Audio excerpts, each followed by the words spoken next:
નમસ્કાર પ્રિય મિત્રો, સ્વાગત છે તમારું અમારી યુટ્યુબ ચેનલ ધર્મબુકમાં। મિત્રો, મકર સંક્રાંતિ હિન્દુ ધર્મનો એક મુખ્ય તહેવાર છે। પોષ માસમાં જ્યારે સૂર્યદેવ મકર રાશિમાં પ્રવેશ કરે છે ત્યારે આ પર્વની ઉજવણી કરવામાં આવે છે। આ વર્ષે આ પર્વ 14 જાન્યુઆરી 2026ના રોજ ઉજવવામાં આવશે। મકર સંક્રાંતિના દિવસથી જ ઋતુ પરિવર્તન પણ થવા લાગે છે। આ દિવસે સ્નાન અને દાનનું વિશેષ મહત્વ હોય છે। મકર સંક્રાંતિના દિવસે તલ અને ગોળનું દાન કરવાનું સૌથી વધુ મહત્વ હોય છે। માન્યતાઓ અનુસાર મકર સંક્રાંતિના દિવસે ભગવાન સૂર્યદેવ પોતાના પુત્ર શનિને મળવા માટે આવે છે।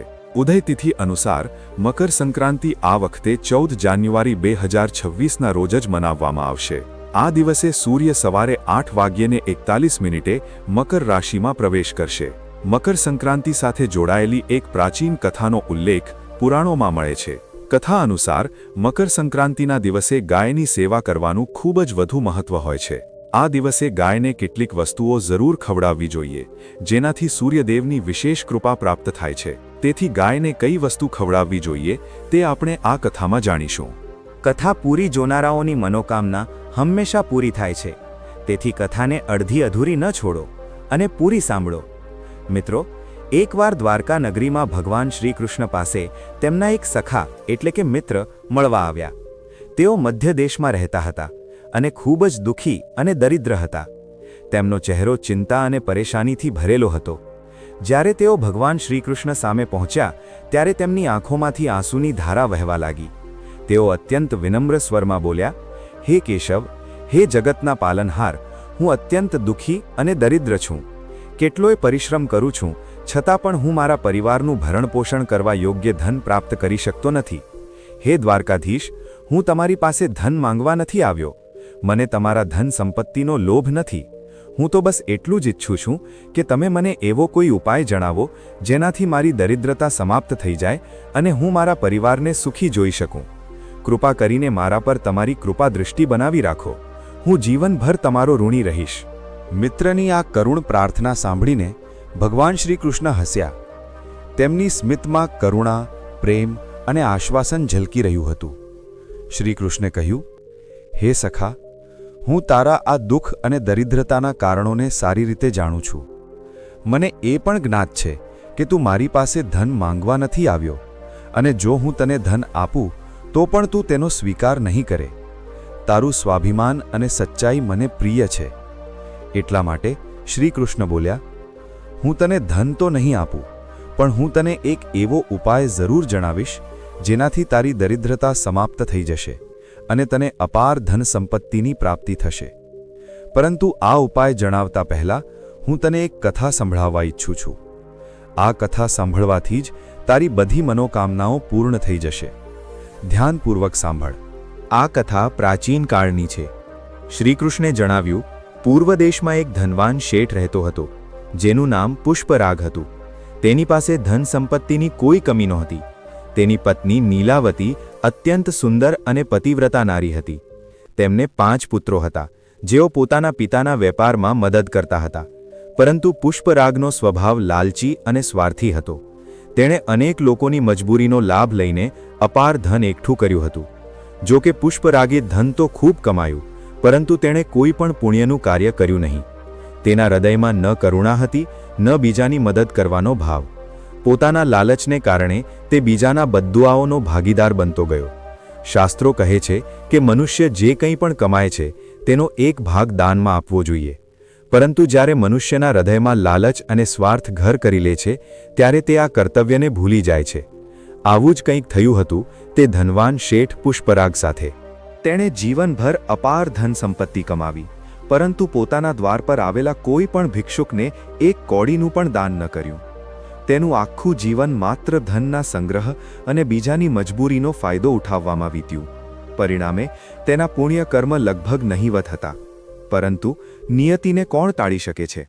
એક દિવસ તેના જીવનમાં એક એવી ઘટના ઘટી જેણે તેની બધી સંપત્તિ અને ઘમંડને ખતમ કરી દીધું।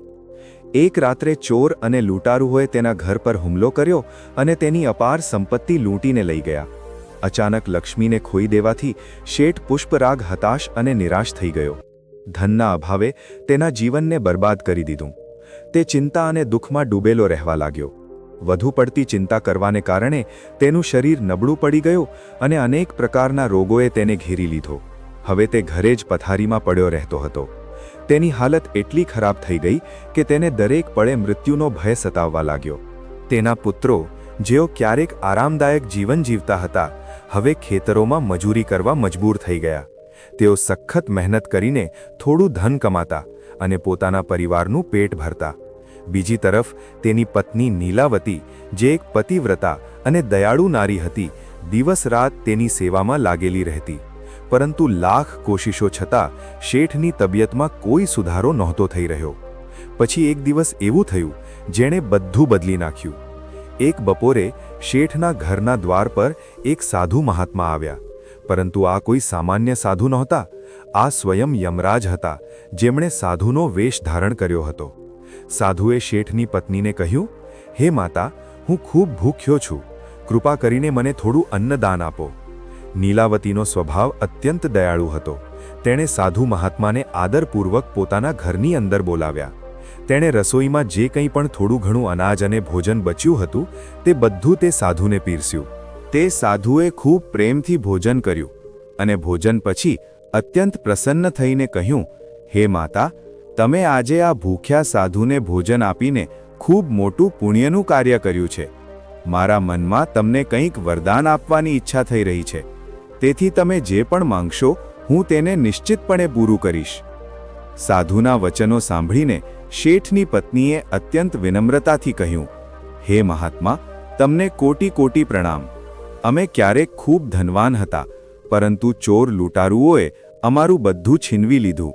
હવે અમે દરિદ્રતામાં જીવી રહ્યા છીએ. મારા પતિ ગંભીર રૂપે બીમાર છે અને મૃત્યુશૈયા પર સૂતેલા છે.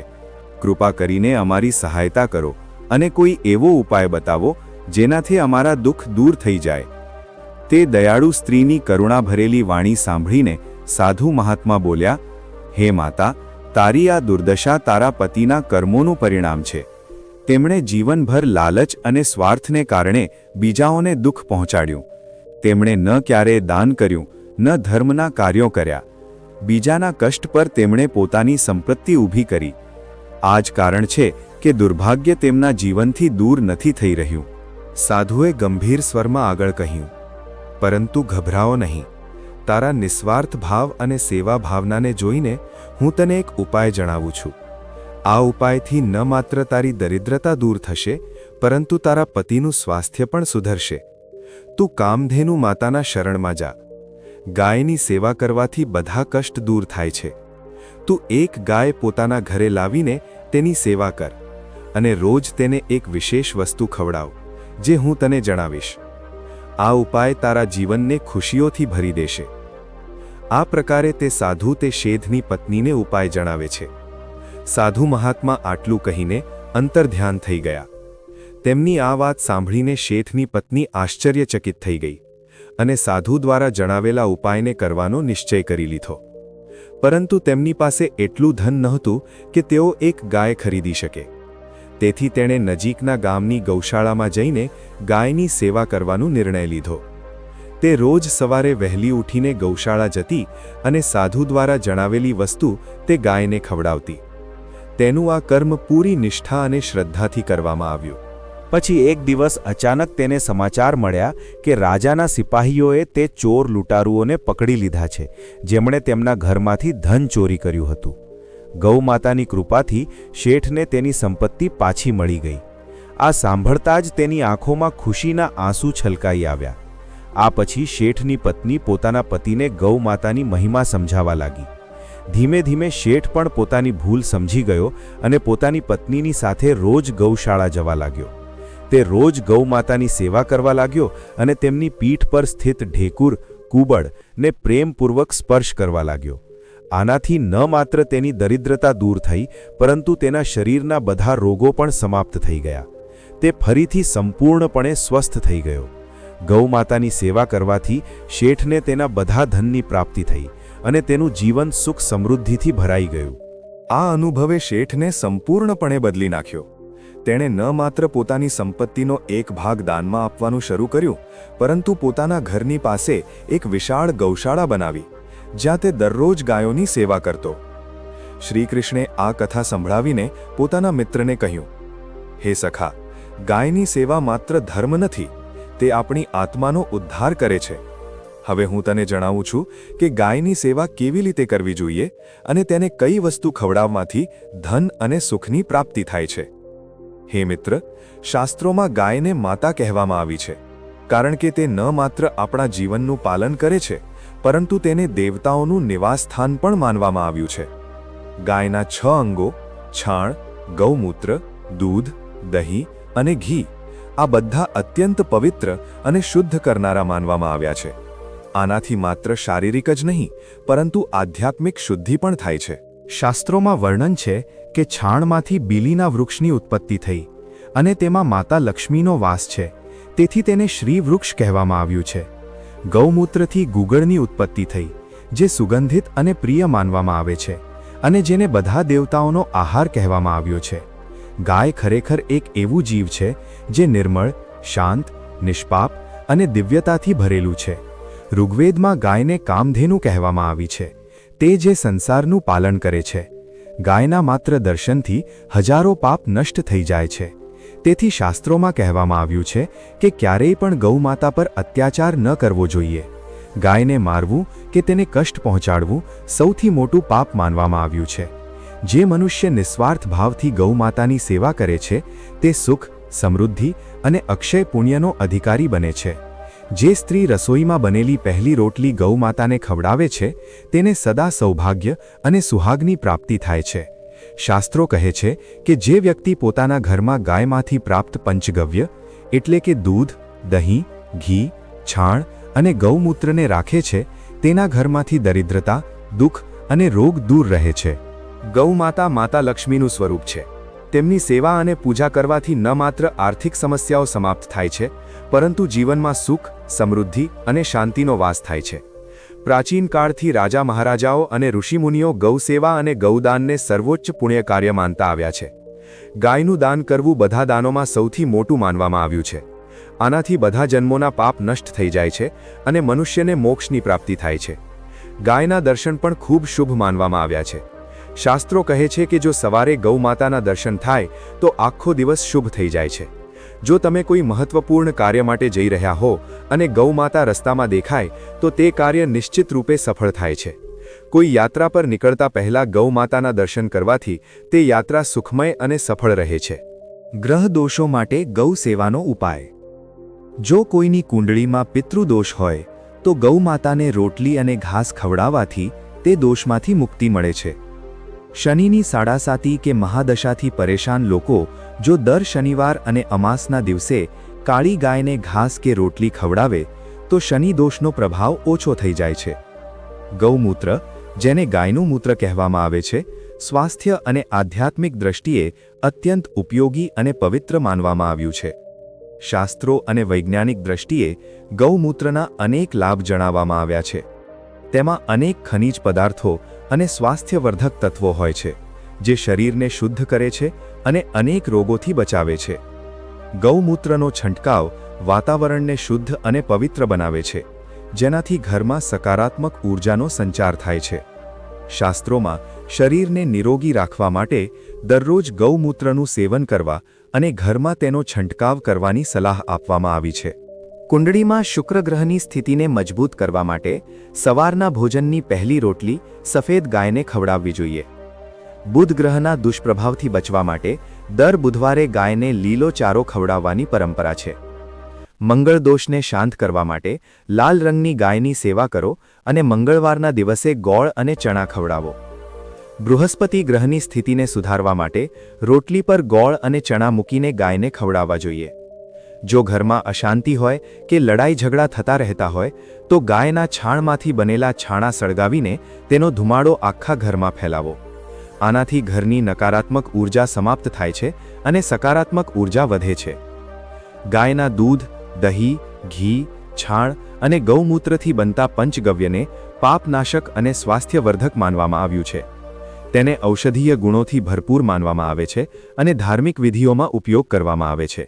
જો દ્વાર પર ગૌમાતા આવે તો તેને રોટલી ખવડાવ્યા વિના પાછી ન જવા દો. આવું કરવાથી દુર્ભાગ્યનો સામનો કરવો પડે છે. ગાયને ક્યારેય પણ વાસી ભોજન કે એઠું ન ખવડાવવું જોઈએ. શાસ્ત્રોમાં તેને પાપ કહેવામાં આવ્યું છે. ગાયનું ભોજન હંમેશા તાજું અને શુદ્ધ હોવું જોઈએ. કુંડળીમાં ચંદ્રદોષ હોય તો રોટલી પર સફેદ માખણ, મીઠું અને ઘી લગાવીને ગાયને ખવડાવવું જોઈએ. શનિ દોષ માટે રોટલીમાં કાળા તલ ભેળવીને ગાયને ખવડાવો. મંગળ દોષ દૂર કરવા માટે રોટલી પર હળદર લગાવીને ગાયને ખવડાવો. ગાયના ઢેકુર એટલે કે કુબળમાં સૂર્યકેતુ નાડી હોય છે, જેને સ્પર્શ કરવાથી રોગોનો અંત આવે છે અને ધન સંપત્તિની પ્રાપ્તિ થાય છે. ગાયની સેવા કરવાથી ન માત્ર આધ્યાત્મિક પરંતુ ભૌતિક લાભ પણ મળે છે. શાસ્ત્રોમાં કહેવામાં આવ્યું છે કે જે વ્યક્તિ તન, મન અને ધનથી ગાયની સેવા કરે છે તે મૃત્યુ પછી વૈતરણી નદીને પાર કરી લે છે અને મોક્ષને પ્રાપ્ત કરે છે. ગાય પ્રત્યે શ્રદ્ધા અને સેવા કરવાથી જીવનમાં સુખ સમૃદ્ધિ આવે છે. તેથી દરેક વ્યક્તિએ પોતાની સામર્થ્ય અનુસાર ગાયની સેવા કરવી જોઈએ. જો તમને આ જાણકારી ઉપયોગી લાગી હોય તો તેને આગળ વધારો અને આ પવિત્ર જ્ઞાનનું અનુસરણ કરો. જય શ્રી કૃષ્ણ.